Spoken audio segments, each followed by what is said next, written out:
Txindoki atletismo taldeak antolatuta goi-mailako kirol ikuskizuna izango da larunbat arratsalde hontan Altamira estadioan. Ordiziako hitzordua Gipuzkoan urte osoan antolatzen diren atletismo festarik handienetakoa da. Aurtengoa, Ordizia sari nagusia Jose Antonio Peña mitinaren 4. ekitaldia izango da. Hainbat proba edukiko ditugu. Gizonezkotan 100 metro, 200 metro, 1500, 5000 eta luzera jauzia. Eta emakumezkotan 100 metro, 200 metro, 800 metro eta 5000 metro eta baita luzera jauzia ere. Bai. Hori mitinaren barruan. Eta gero horren paralelo edo Espainiko Federazioak proposatu zigun zenbait proba antolatzea.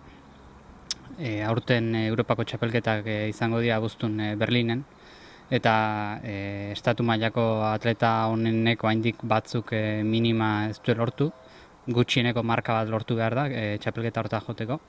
Eta marka hori nola ez duen lortu, Espainiko Federazio interesatzen zitzaion proba batzuk, batez fondoko proba batzuk antolatzea.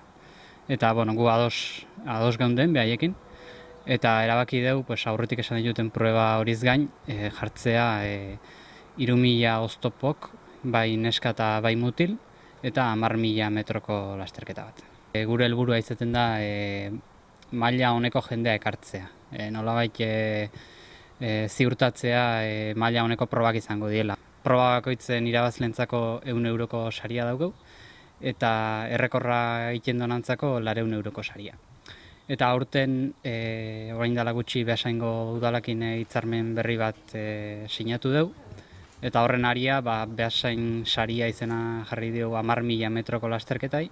Eta Europako txapelketako gutxieneko marka, txapelketa hortarako gutxieneko marka egiten duen edozein atletai, 300 euroko saria emango dugu.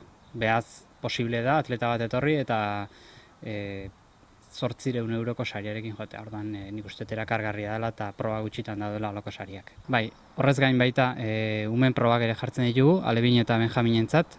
Orduan gure helburua izaten da umek ere erakartzea pixka bat eta ikusi dezaten zer dan atletismoa, goi mailako edo konpetizioko atletismoa. Eta aipatu baita sarrera doain izaten dela, hasi jende guztia gonbidatuta dago.